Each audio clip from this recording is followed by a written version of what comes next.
everybody, and welcome back to my channel. If this is your first time here, welcome. My name is Yvonne Van Hassel. I'm a self-published author, and I'm here every Wednesday to give you tips and tricks on things to try in your writing.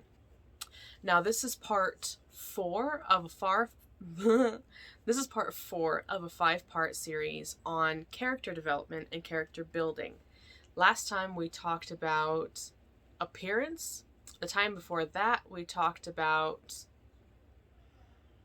personality, and the time before that we talked about naming. So today we're going to talk about relationships. So this is part 4, relationships. There's a lot more that goes into character building than I think people realize. It's not just what they look like and what their name is and their personality. There's really a lot that goes on, and next week we're going to talk about conflict, which is the driving force of a character. So there really is a lot that goes into this. Writing is hard, you guys. Writing is hard. There's a lot of moving parts. Today we're going to talk about relationships. So the primary relationship in most characters' lives is their family. And this can be biological family, this can be adoptive, so like a legal family, this can be what I like to call a found family, or this can even be like if you include your pets. Like, these are people that are the closest to you. This is your primary network of support and encouragement and comfort. These are the people you go to when things get really bad. These are the people who have your back no matter what. So a lot of times this is biological. This will be your parents, grandparents, aunts and uncles, nieces and nephews, your children, your siblings. These are either blood relatives or they're people who are so close, so much closer than friends. Like I said, they could be your pets. They don't even need to be human, or they don't even have to be the same species as you.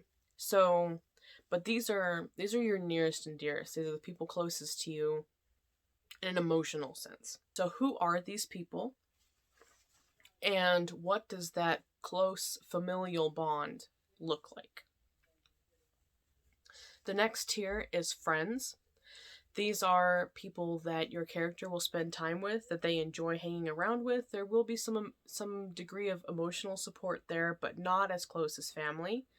I mean, you know how this goes, right? You have your family, and your friends. You know, friends are cool. Friends are great to have around, and they're kind of midway between just people you know and people you love. You can love your friends, but that doesn't necessarily make them family. They're people you like, right? Friendship is usually based on shared experiences, shared interest, and proximity. So these will be people that you meet through a hobby that you have or an interest that you have. These might be people that you're thrown together with, say at school, who you develop a bond with. These can be people who you went through something real dark with and you just kept in touch with after that. Shared trauma is a real good bonding technique. Don't recommend it, but it's good. So, you know, these are people you can confide in. These are people you can rely on if you're in a tough spot. These are people you can go to with your problems or your successes, and they'll build you up. So they're good people. So who does your character choose to be friends with, and what does that relationship look like? And where are the boundaries of that relationship? Where are things you would ask of a friend that you wouldn't ask of someone else? And what are things that you wouldn't ask of a friend that's reserved only for family? The next thing is colleagues. And I choose this as a separate group because it's something that we're all familiar with, and that I feel like it's almost a universal grouping. You know what I mean? These are people who do a similar thing to you for similar reasons in a similar time and place. So they're not necessarily people you choose to be around, but this would be like schoolmates or workmates. These are people who do the same thing that you do in the same place that you do it. So there's a lot of proximity. That's how you know each other. You spend your time in similar ways, right? So there's that sort of a shared experience. So examples of interactions with people like this would be like talking shop or bitching about your boss. Like, they may not be people that you would hang out with outside of work hours, but you know them from work, and You either like them or you don't like them, but if you don't like them, you still have to be around them, and if you do like them, then you may still not choose to be around them after work. So it's kind of a very specific relationship, but it is still a large part of our everyday lives. And I think most, even in a non-contemporary setting, this is the sort of relationship that will come up in your writing. There's not much emotional attachment to these people, but there is some, because it goes back to shared experiences and proximity. So, you know, you might not like love these people, but if you were to run into them, if you were to be in a jam and you happen to recognize somebody from work is in a jam, you might gravitate toward them. So there is a bit of like an emotional connection there. Not a huge one, but something. Then we have acquaintances, and this is what I would consider colleagues the last of the positive relationships.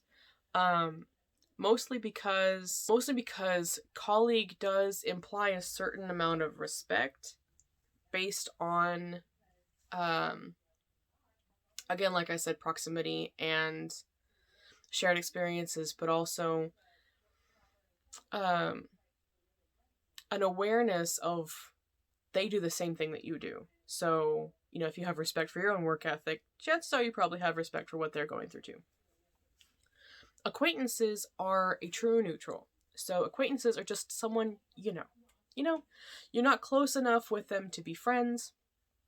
You're not necessarily in the same place at the same time a lot of times, but you don't hate them.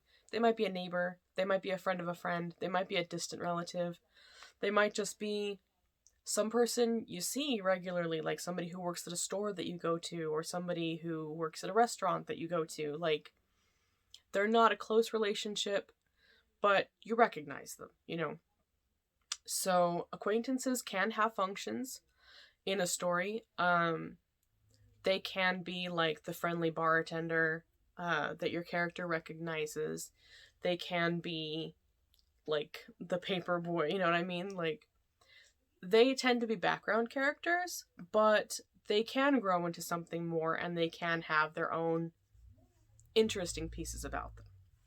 The last category is the only truly negative category, and it is enemies. Enemies are people that your character does not like, and typically characters that do not like your character. It may be a low-grade hostility, or it might be an open hostility where you're actually openly sabotaging each other. This could be a primary source of conflict. And so you need to work out why these characters don't like each other, and how that manifests, and what it is about these characters that just don't gel.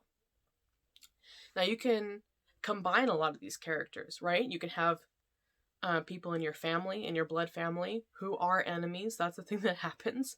You can have friends who are enemies, like frenemies. That's a thing where you love each other, but you're also like in open conflict all the time. You can have acquaintances that are enemies. You can have acquaintances that are family. You can have colleagues that are family, colleagues that are enemies, colleagues that are friends. You know, you can mix and match all of these things. You can have family members that are friends. I have a couple of cousins I just adore. And, but then that also you can combine that into like a found family sort of thing. So people who are not blood relatives sort of become family. You know what I mean? So you need to decide what qualifies an outside character for each of these categories, and how your character interacts with them. If your character is more passive, are they maybe not open with their affections or their hatred?